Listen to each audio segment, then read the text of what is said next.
Hello and welcome to this PV Tech Tech Talk webinar co-hosted with Nextracker.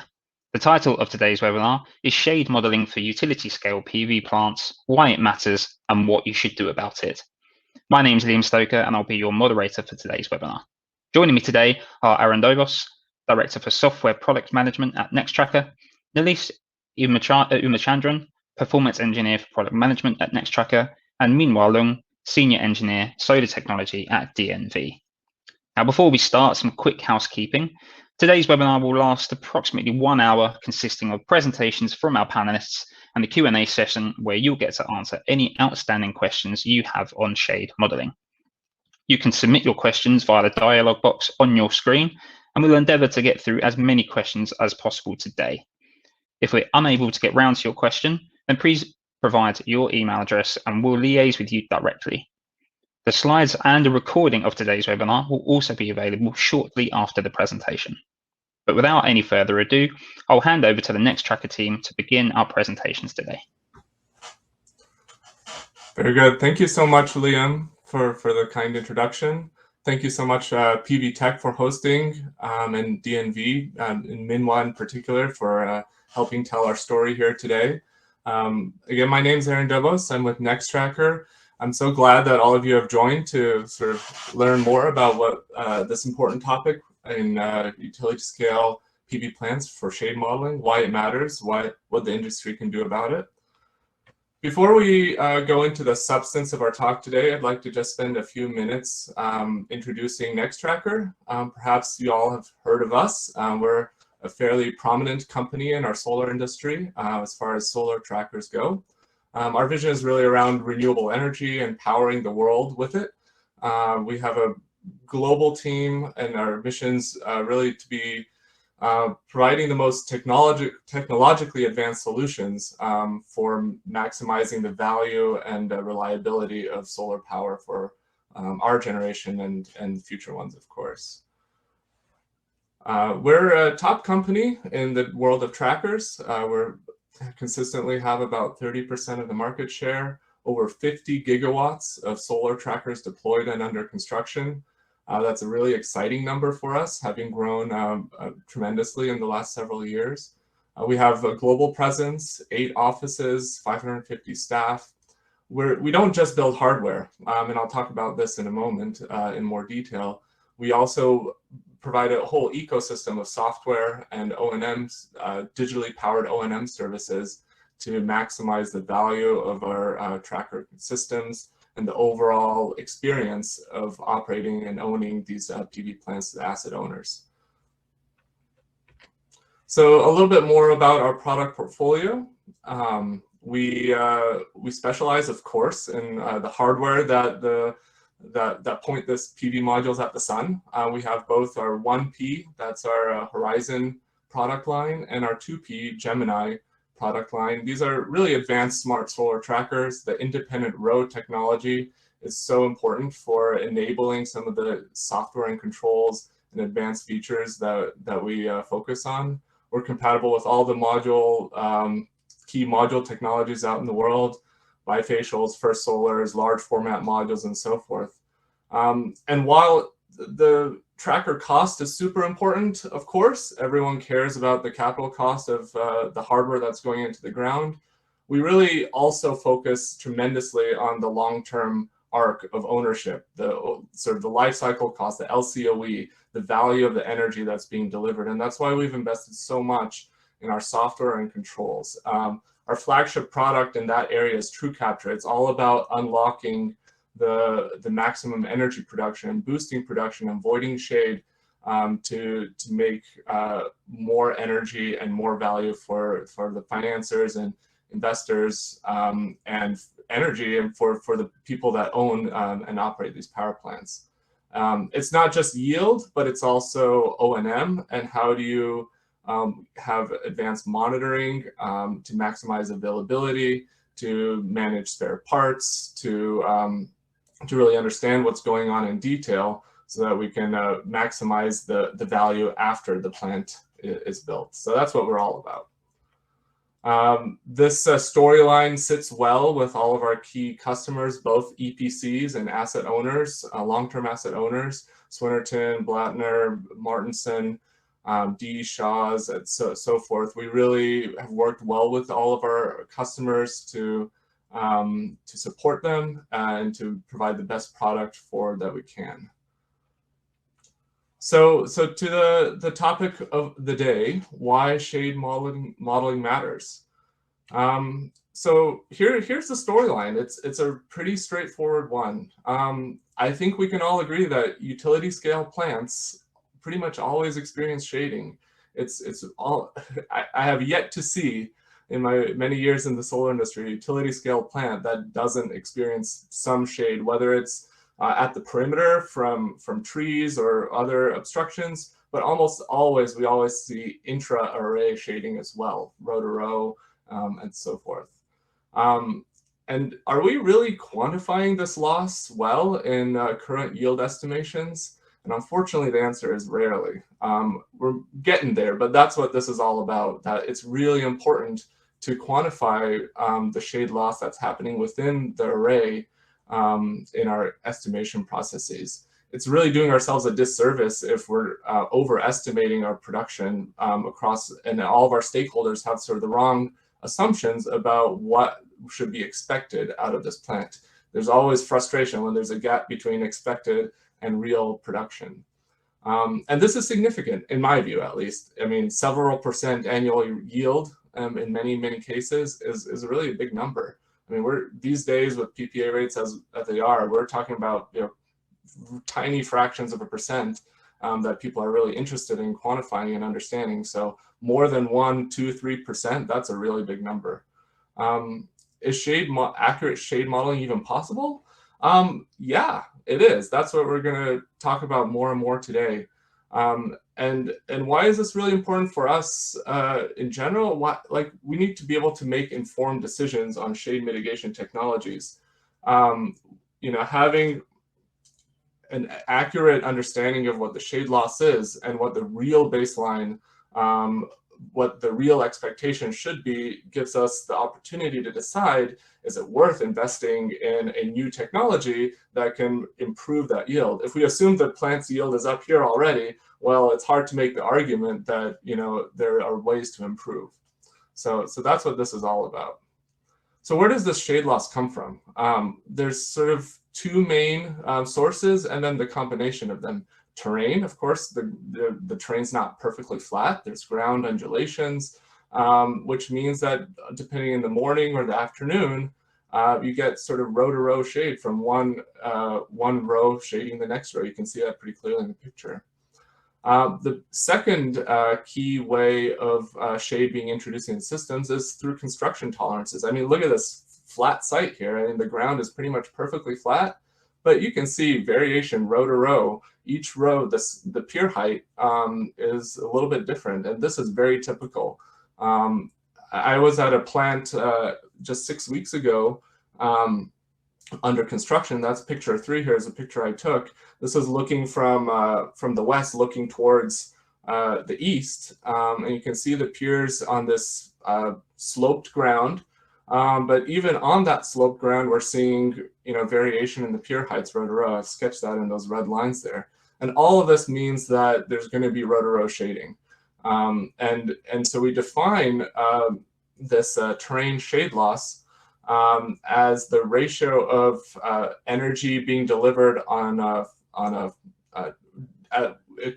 including the effects of the terrain relative to what it would be on perfectly flat ground. So my colleague Neelish and then Minhwa from DNV will talk a lot more in technical detail about how to quantify that and some real world cases. And we'll get into that in a moment. So where is our industry on shade modeling right now? I mean, we're not doing great. Shade modeling is for utility scale plants is typically ignored, or it's just a simple derate without much quantification of what the real number should be. Typically, we sort of assume we still have this picture in our minds that utility scale plants are just flat out there in the desert or somewhere, sort of like the one here. But I think it's remarkable, at least to me, even just seeing this pretty relatively flat-looking plant. If we look at the actual ground slopes here, there's pretty big variation. I mean, in parts of the plant, you'll see substantially more than 1% slope, east-west ground slope. So I think we should just be careful and recalibrate our own assumptions about how flat these sites are. Of course, the obviously sloped ones are more straightforward to see.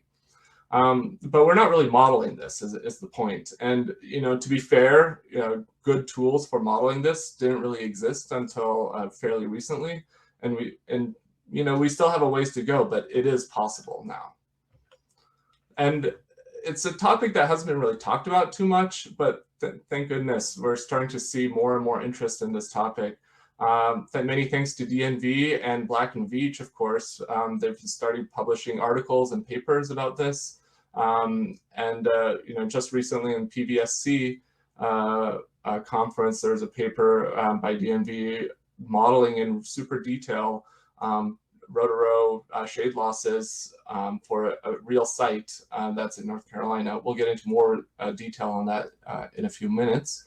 And then also Black and Veatch sort of highlighting the same story that, building plants on undulating terrain with trees on the horizon and all this stuff, it really is a substantial amount of shade that needs to be accounted for so that everyone has the right expectations of what real power production should be.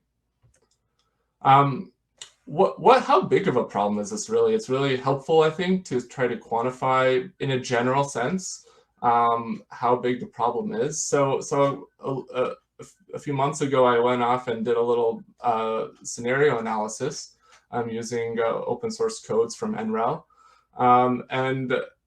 It's a real number. Looking just in a single location in the US Southeast, so a place with high diffuse content, using half-cut modules, so fairly shade-tolerant modules.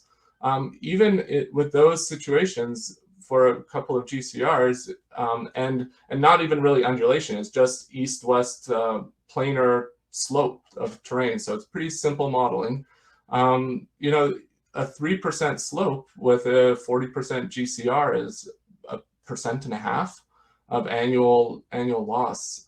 That's a real number.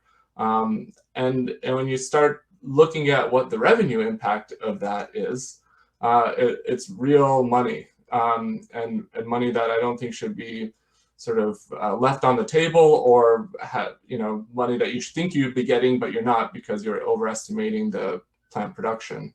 It's millions in the net present value sense of revenue over the life of the plant over 30 years. You look at the sort of regional average PPA rates from 2020 with a similar type of loss modeling. It's millions of dollars. So that's why we think this is an important problem to tackle. And so when you go to these conferences and so forth, there's this arc, there's a storyline of that people talk a little bit quietly about of underperforming solar assets. And what is that really about? Why are solar assets underperforming? People don't really know exactly why.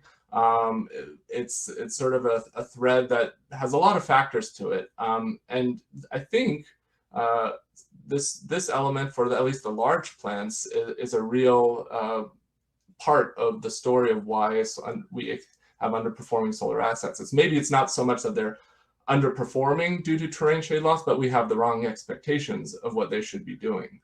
Now that we have the tools, we should be taking a more systematic and disciplined approach. And even simple modeling, like I just showed you in the previous slides, is really better than nothing, I think, to quantify, whether it's a 1% annual derate or a 3% annual derate just based on the shape of the ground. For being able to make good decisions about mitigating this, we really need to know what the baseline is again. TrueCapture's our Nextracker technology for boosting yield and mitigating shade. That it's really a yield and long-term value proposition of being able to generate more energy over the life of the plant. And in summary, it's the fact is standard backtracking on flat ground is no longer reality in the utility scale solar industry. Everyone sort of knows this. So I think what our modeling practices and our attention to detail around shade really needs to catch up to that reality that we all deal with. So at this point, I'm going to hand over the talk to my colleague Neelish, who's an expert in modeling all things related to terrain shade loss, and he'll introduce some best practices that we've developed using PV-Syst to tackle this problem, and hopefully it can be something that you all out there in the industry can learn from and adopt together with us. Thank you so much, and Neelish, it's all yours here. Thanks, Aaron. Hello, everybody. My name is Neelish, and I'm a performance engineer here at Nextracker, focusing on modeling and operating solar aspects as far as TrueCapture and other software products that we have. So Aaron well summarized the importance of shade loss and how it impacts project revenues. And it's becoming growing importance in today's utility scale solar as more and more projects are built on challenging terrain, and especially when new markets are opening up for solar, like Southeast US, for example, or East Coast. But historically, solar was not very much prevalent, but now it's becoming more and more prevalent, and more sites are being built. And we're also seeing sites that are very uneven, and even flat sites, there are not flat enough so that there is no shade.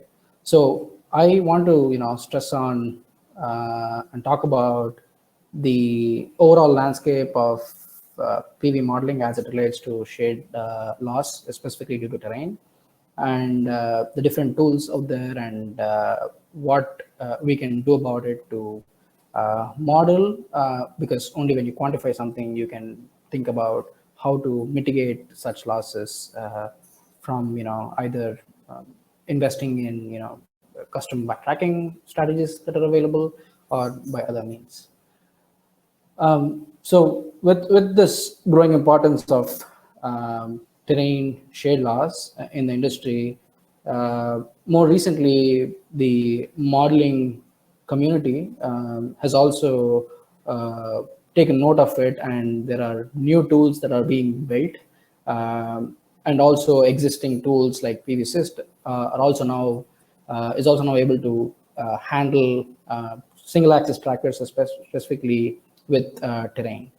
And as you all know, that PV-Syst is still the most widely used PV modeling softwares out there.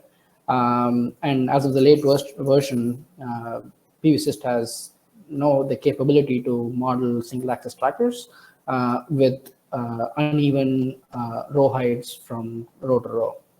And there are also different plugins or tools that can support PV-Syst. For example, PVCase is a CAD plugin that does all sorts of things with respect to slope analysis, and it also has capability to create or support file formats that PV-Syst can then import and model shade loss.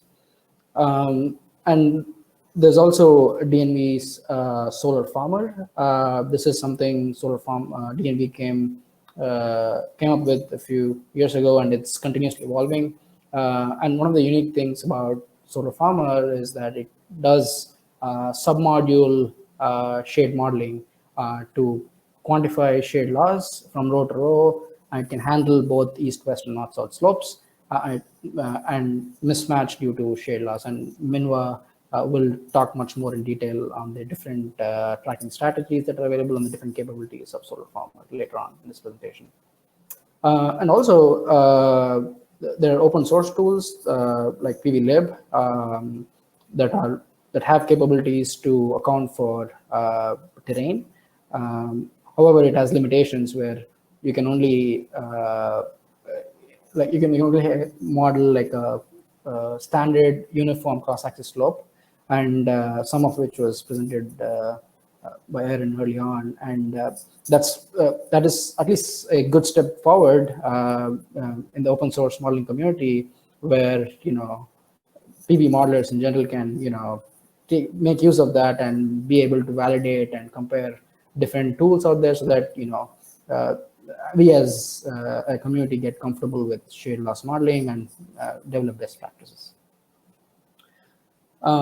So, with all these different tools and processes out there, it will be soon enough that everybody is doing different things with respect to modeling, and it happened very early on when things like when PERC modules came up, and there was not only LID but LETID, and we didn't know what loss to use. And now I think we've evolved and we understand that better. So same way, terrain shade loss is something we've well understood for a few years, but there were no such tools to model. But now that we have the tools, it's also important that we standardize the process to model and the various inputs that go into this to create more accurate estimates of shade loss. I want to talk about three things in general here. The first is the source of the terrain data, or the topo data. And there's topo data that comes in different shapes and forms, different spatial resolutions, and different ways to get or create the data. There's usually national survey data sets, like, for example, in the US, there's USGS, and there's also national survey data sets like ICSM, that's for Australia. So there are national, publicly available national survey data sets that we can use that also has different spatial resolutions. And in general, the lower the spatial resolution is, or the higher the spatial resolution is, it's more better to account for local slopes within the site. For example, the site that Aaron showed earlier, where it's a pretty flat site, but it still has that variability of slopes. So if you have a very high spatial resolution data set, you're able to capture that local slopes, which has a direct impact on a project performance, because there exists shade loss, row shade loss, because of even minor local slopes within one row to the other. And there's also different third-party providers more recently are providing aerial mapping of the site to extract topo information. And this is even more accurate because it's more site-specific, where you can go to the site and assess the topo after the site's built, or after the trackers and modules are installed. So this gives a more accurate way of assessing pier heights, actual pier heights, which can then be converted to contour maps, and then be able to model that using existing modeling softwares. And the second sort of important topic is, or important part here, is that the tools where you can take that topo data and be able to integrate that with the existing layouts. And in general, like the designers use CAD, and that's is the norm right now. What is usually missed as part of that process is it's slowly trying to catch up, but historically we've never looked at terrain and optimizing layouts from the point of view of terrain. So there are tools and also plugins like I described earlier, like PVCase and PVCAD, where you can integrate layout with topo data such that you can actually get precise row heights based on the terrain underneath it. And thirdly, modeling tools in general. So as this is becoming important, we will naturally see more tools out there having this modeling capability to model terrain. It is important for us to analyze, validate all these different models, and come up with a more accurate model, or settle on accurate model that can model the shade loss better. So, so these three things are very important from my perspective, at least, that as we start thinking about this and making this a standard practice in the PV modeling process and the design process. I mean, we at Nextracker, we've spent a fair amount of time looking at these different tools and see what makes more sense, given that, you don't want to have one other additional tool in the whole design and the modeling process. Rather, you want to seamlessly integrate this whole thing into the current existing tools out there. So we've developed a process using existing AutoCAD functions that is generally used in the layout and design phase, and also PVSys, which is again the widely used modeling software. Of course, I mean, this is there are other tools that are better, but this process was developed keeping in mind making the process as simple as possible. That was also a goal, and also reasonably accurate estimates of shade loss. The first step is, you have the survey data and you translate that survey data into a contour map, and you can have fixed survey points at different locations, or it can come from an aerial mapping of the site. It can come from different forms, like I described earlier. But the key is to develop a contour map and then overlay the site layout onto the contour map so that you can fix the rows to the terrain underneath it, so that you can get the actual slopes for each row, the local slopes for each row. And thirdly is the third step here is to use PVSys, and the latest version of PVSys, like I said earlier, can handle terrain for single axis trackers. And to do this, you are now able to convert a CAD layout with terrain into a DAE file that can be imported into PVSys, and all of this using just CAD and PVSys and no other additional plugins. Of course, there are other plugins which can make this process maybe one step easier, but this is also fairly straightforward, where you're able to import that into PVSys, and this can be done for sites as big as 304 megawatts in PVSys right now. So we have that capability to assess shade loss with the tools that we have, that we use day to day. And one of the important limitations, I would say, with PVSys right now, which I believe they're improving, is it cannot handle north-south slopes for each individual tracker, meaning you cannot have unique north-south slopes. However, you can have north-south slopes as an average for the entire site, which I think reasonably will get you to assess what the impact of north-south slope is.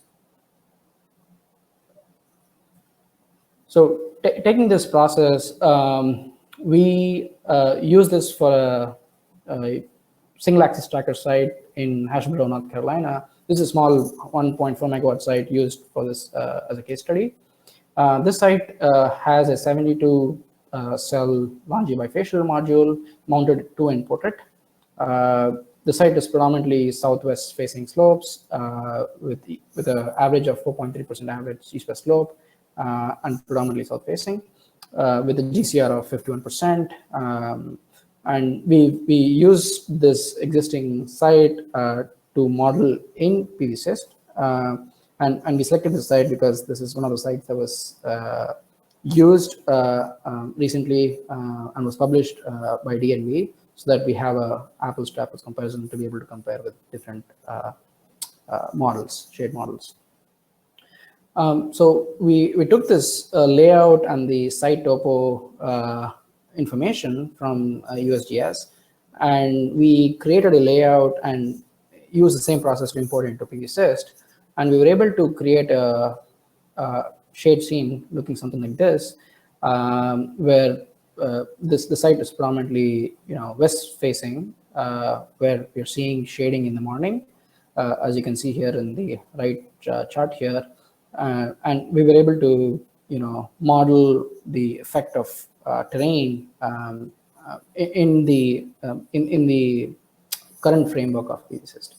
And with this, we were able to estimate a 2.9% shade loss, and this accounts for both north-south slope as well.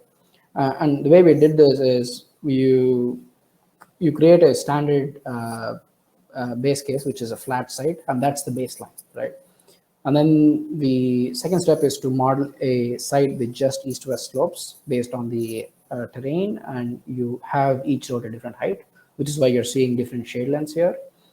And you run two other scenarios, one for a north-facing average slope and a south-facing average slope. And then once you have all these three, you can calculate the impact of east-west slope and also north-south slopes and compare that to the baseline, which is flat. And that's how you get to this 2.9%. I think this can be done very quickly in PV Syst and to estimate this shade loss. And when we compare this loss apples to apples with the SolarFarmer from DNV and a simple terrain model from DNV, the losses are about 2.3% and 2.1% respectively. And Minwa will touch more on the different aspects of SolarFarmer and the terrain simple model. But I think it's well within that ballpark of estimating accurate shade loss. Of course, models are not always perfect and they differ by methodology and the way it's implemented. But I still think that it's pretty good that we are seeing results consistently in that ballpark. And as we evolve our tool sets, I think we will see a more tighter distribution of estimating shade losses. So just summarize what we just discussed. As more and more sites are being built in challenging terrain, the shade loss is not a trivial problem anymore. Like even a 1% slope in Southeast US can have shade loss anywhere between 0.5% to 2% depending on your GCR. And this directly translates to project underperformance or project performance, and it's directly impacting the project cash flows. So it is important that we account for this loss upfront in the performance modeling so that the expectations are set right. Fortunately, the tracker companies and Nextracker, we took note of this very early on, and we have introduced products like TrueCapture that specifically addresses this problem of row-to-row shade loss, and it helps mitigate the shade losses and in a very precise way. And from a modeling perspective, up until recently, there was no tools that can model it, but now I think we have the right set of tools, and I think this gives us a place in time where we can make use of this and start evolving our modeling processes to account for these losses, so that we create very accurate and bankable production estimates. And lastly, I want to take this opportunity to stress again that this is evolving. This is an evolving topic, and we will see more improvements and new tools out there. But it is also important for us to standardize the process of modeling it, like any other share or any other losses in the whole modeling chain. And this becomes a standard in our production estimates going forward. So thank you. Thank you all for joining us here. And I will hand over to Minwa to talk about SolarFarmer and their perspective of this topic from as an independent engineer. Thank you. Thanks, Nilesh. That is a really great segue to to bring together the topic of shade loss and tracker terrain modeling. To introduce myself, my name is Minhua Liang, and I am a senior engineer in the solar technology group at DNV. And today, to continue this discussion, I'm going to talk a little bit about this topic of what uneven terrain is, what shade loss and tracker terrain modeling is, and what this all means for the industry from an independent engineering perspective. So for those of you who are not as familiar, DNV is a global certification, testing, and independent engineering company. We've been building expertise in solar for over 25 years, and our work supports due diligence at every stage of solar projects to get projects financed and to ensure that they operate safely and reliably over the long term.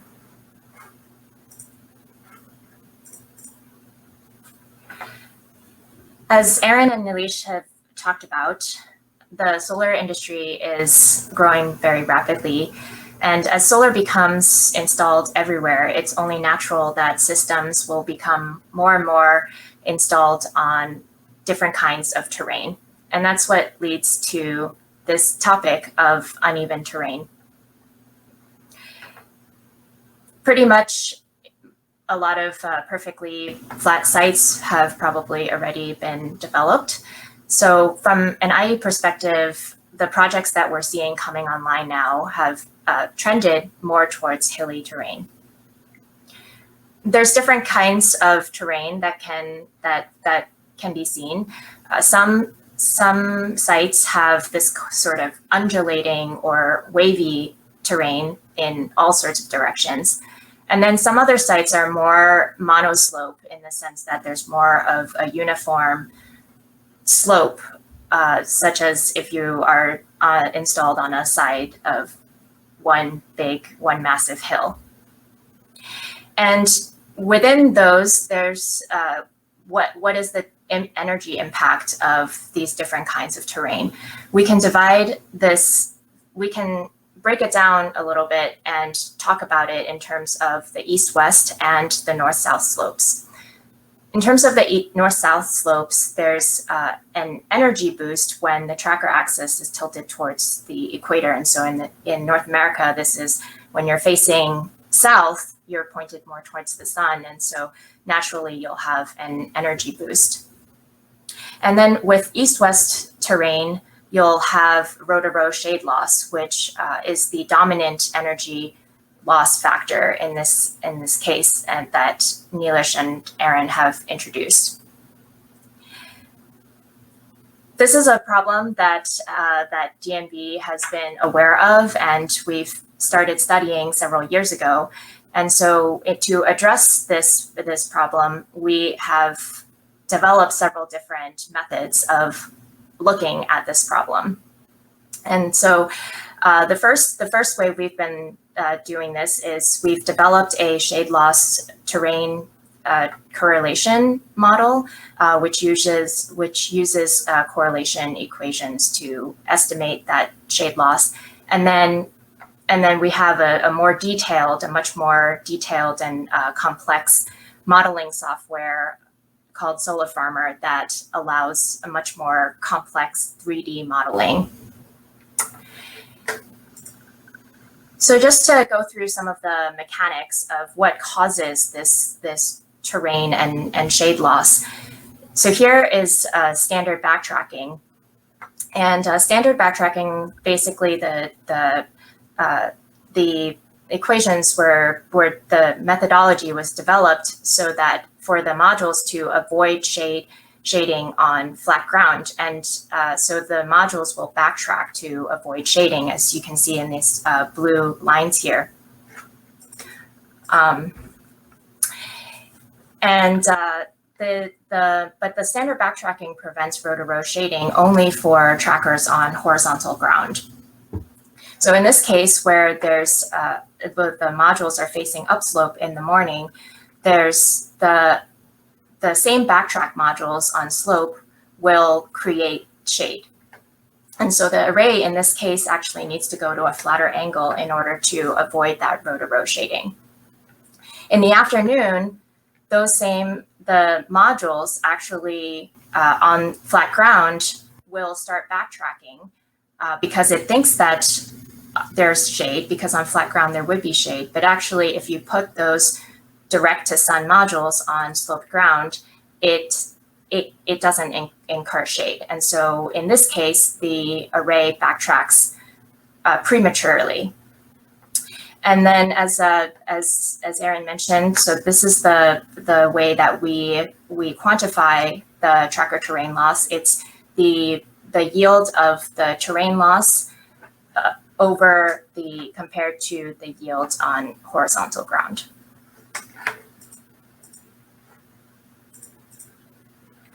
So the first way that DNV has explored this modeling is we developed a shade loss correlation. And this was developed mainly because of limitations in the past from PV cyst, where PV cyst could only model on flat ground or only on north-south slopes. So we wanted to be able to introduce this east-west component to it. And so we developed a set of PV cyst post-process models to model this shade loss, and we ran 240 PV cyst simulations. And then from these simulations, the results of this, we developed a set of correlation equations that then can be used to calculate the shade loss using only 3 factors: the diffuse fraction, ground cover ratio, and east-west slope. So the diffuse fraction here is how cloudy or how sunny a place is. And then from those correlation equations, then we can look at the site-specific parameters. And for each site, we run a site terrain analysis, and we divide it into east-west and north-south slope bins. And then from here, we apply the shade loss correlation equations to each of these slope bins, and then we take a weighted average of that. So in order to get a whole number an average number for the site that we can then put into PV cyst, apply into PV as a straight factor into PV cyst. And then the north-south impact can then be applied into PV cyst based on the slope, the average north-facing and south-facing slope bins. So this is the current method that is used in DNV's independent energy estimates today. Here's some results from our shade loss correlation model. And as I mentioned, this is the more simplified model that we have developed. You can see that there's some variation between sites that have a low diffuse fraction, basically more sunny sites, and then the 0.5 diffuse fractions, which is pretty overcast and cloudy sites. You can also see that there's some variation between from 4% shade loss for 2% slope all the way down to a very, very severe 25% east-west slope is giving about 14% shade loss. I'll mention here that these numbers here represent the shade loss and not the recovery gains. There are different ways that some of these shade losses can be recovered, which I'll talk a little bit more about later. But essentially, when you have really, really mild slopes, generally those shade losses can be entirely recoverable. But as the site becomes much more and more sloped, it becomes more and more difficult to recover those losses completely. So the second way that we have been investigating the shade losses is through our independently developed SolarFarmer software. This is a software that we've been developing for several years now, and we've incorporated this 3D terrain modeling. And what this does is that it allows us to adjust the inputs of the various construction tolerances, pile heights, things like that, and the terrain itself into SolarFarmer. We also have the capability of putting in custom backtracking algorithms. This is adjusting GCR inputs and standard backtracking, slope-aware backtracking, and even putting in custom angles for each tracker row. And you'll see here in this picture how there's some triangular shadows, and these triangular shadows are basically created by these offsets between the tracker axes. And so the row-to-row shading might not be necessarily uniform all across the row. So this is some ways that some SolarFarmer can adjust how it gets modeled. You can model the pile heights to form the tracker axes to be more in plane, and that basically allows much better shade loss recovery. And then there's also a mode called follows terrain, where the pile height remains the same from the ground. And you might see these offset tracker axes that create those shadows in the previous slide. So then to basically look into to simulate a actual project I wanted to share. This is the same site in North Carolina that has a pretty middle of the ground diffuse fraction and pretty typical ground cover ratio. And you'll see here that the results from this site is about 2% with shade loss with the standard backtracking due to the uneven terrain. And this is for, you can kind of see that because this site is predominantly southwest, 4% southwest slope, there is an east-west impact and a north-south impact as well. And so the east-west impact is pretty large. And then the north-south impact, because it's facing south, it's tilted more towards the sun. So that gives you an energy gain there. And so the terrain loss here between the terrain loss model and the SolarFarmer model is pretty similar.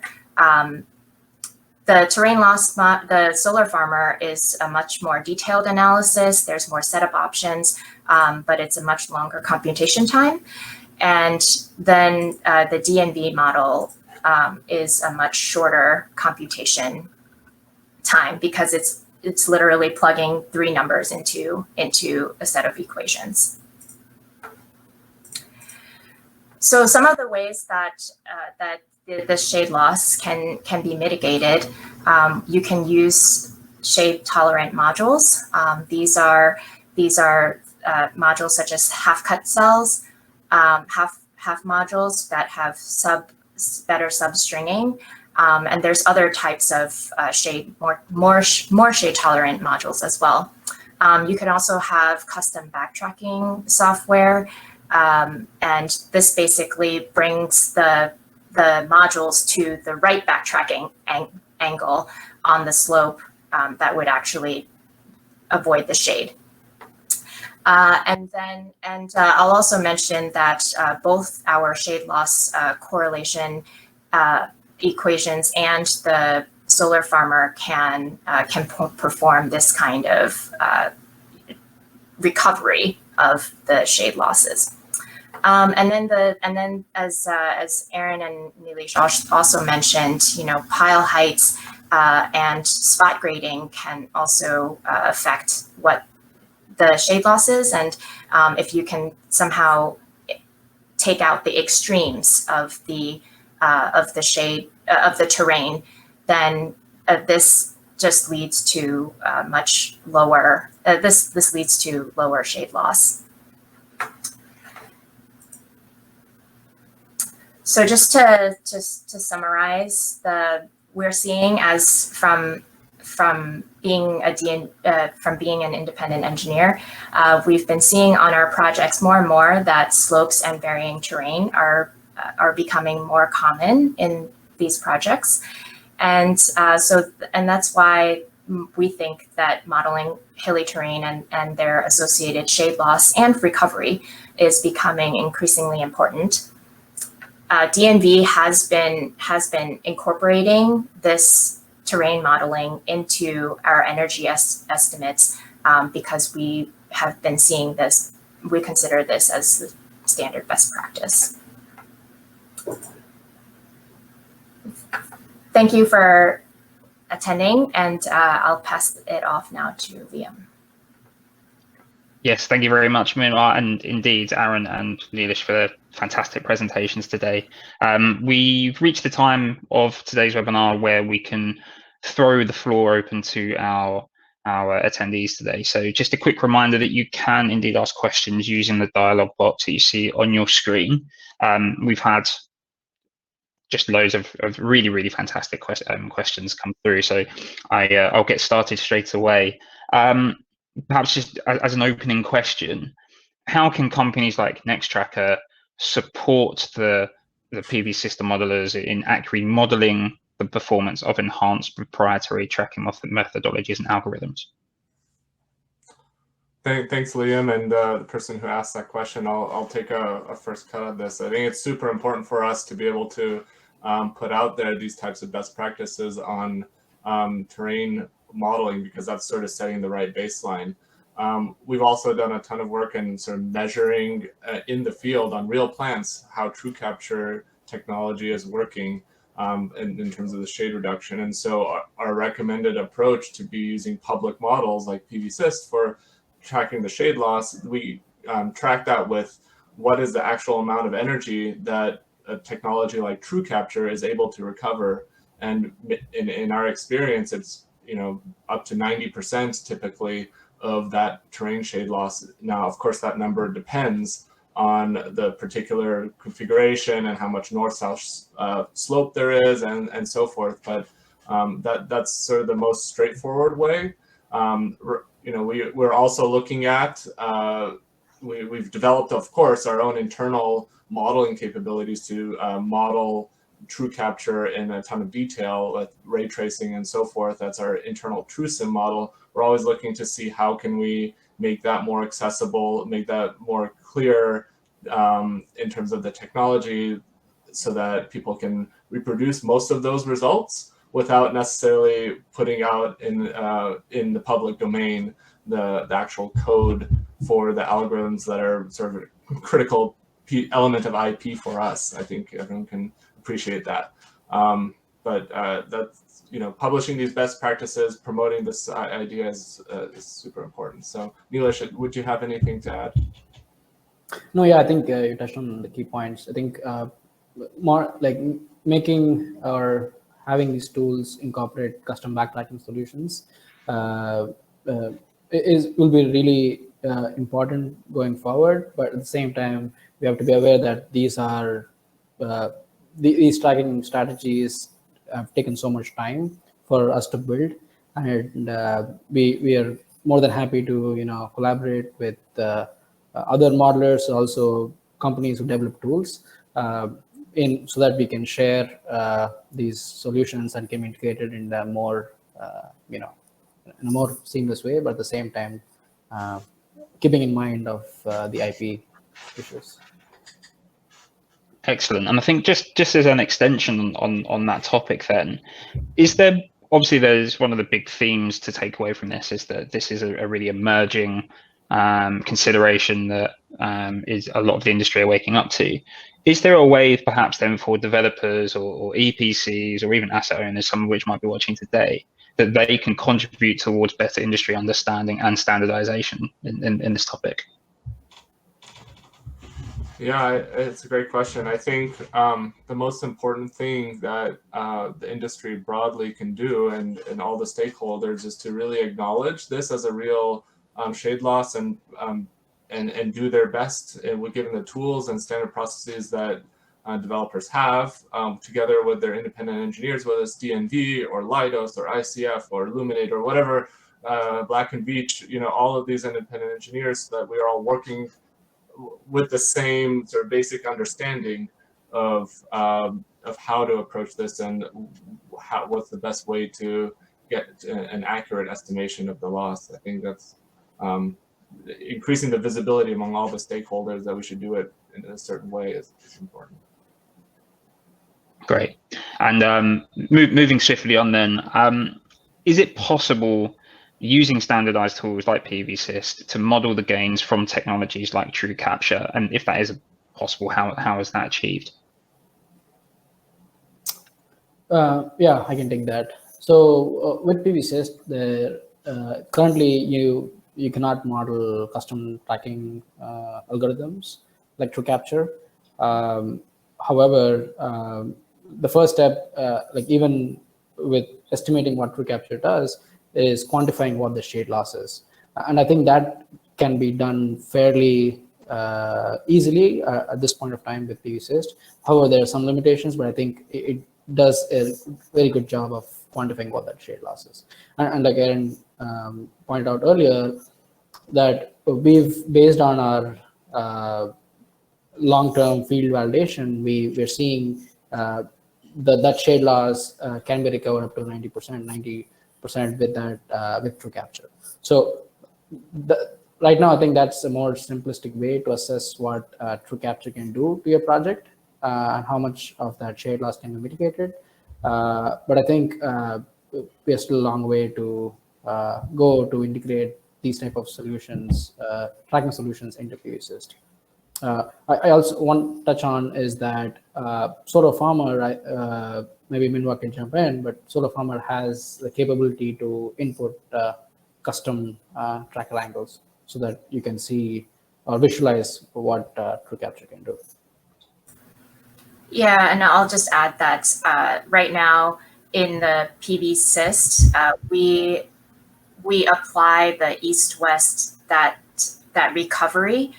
We from custom backtracking, because there's no good way to do that in PVSys, we apply it just as a straight factor, a straight percentage into the module quality factor to adjust the energy estimate through that.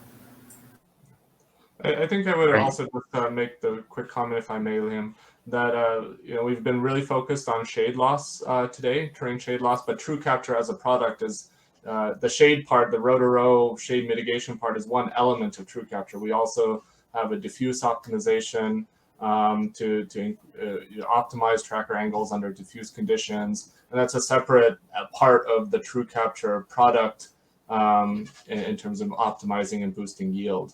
And we have sort of a separate process to explain how the diffuse part can also be modeled in PVSys. But the terrain shade loss is really around the row-to-row part that we've talked about today.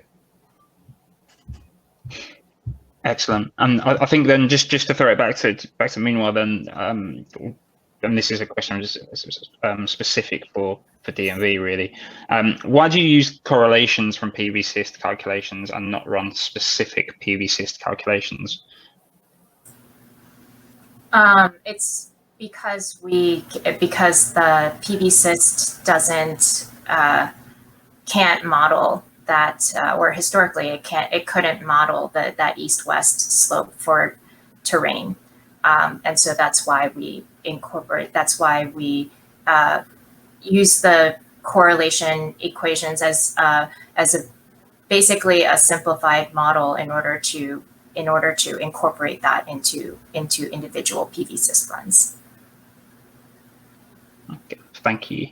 And then just another question that's just come in, and this perhaps for all of the panel really. Obviously, we've seen a lot of model results and things which software has been telling us. Is there anything you can share around how these model results compared to measured data from real world examples?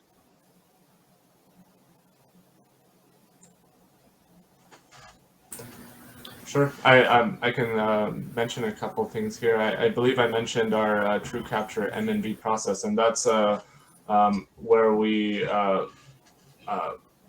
run the TrueCapture in the field in a test mode that quantifies the performance of the actual plant when TrueCapture is off compared to when TrueCapture is on.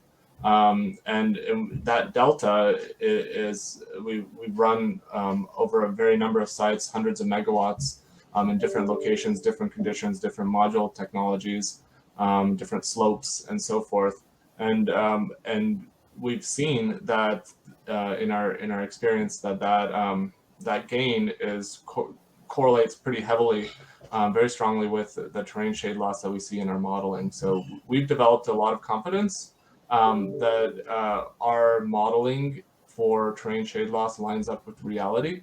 But I'd love to hear from Minhwa in particular, from DNV's perspective on their experience. Yeah, yeah, we have seen a couple of different efforts to try and collect field data for this kind of thing.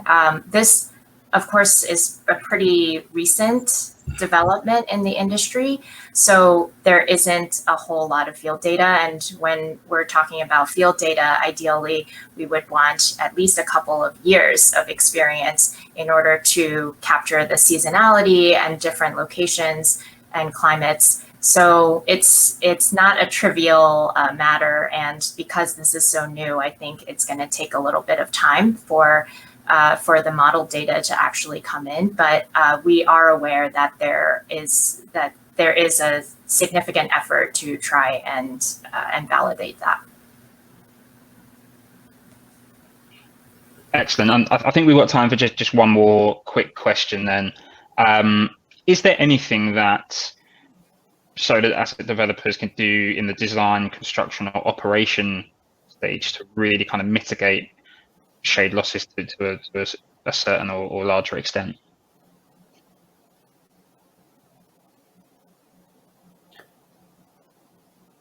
Yeah, I guess again I can take this and give some options, but one of the things I think early on designers can do is optimize layouts for slopes, and there are tools like PVKs where they go deep into what are the optimized layouts from the perspective of slope, and be able to avoid areas where there are high local slopes, which can mitigate shade losses to a certain extent. But it was touched early on in the presentation that even flat sites are going to see shade losses. So no matter how much you optimize, there are going to be local slopes, and the world is not flat. So you will see shade losses, and can be mitigated to a certain extent, but I think custom backtracking solutions are the way forward to avoid the shade losses completely. Yeah, and I'll just add. Yeah, and I'll just add that as I mentioned, if there's some way to basically mitigate the extremes of the slopes, and to kind of take away the extremes of that undulation of the slope, is definitely helps in that, both the modeling and the shade loss recovery.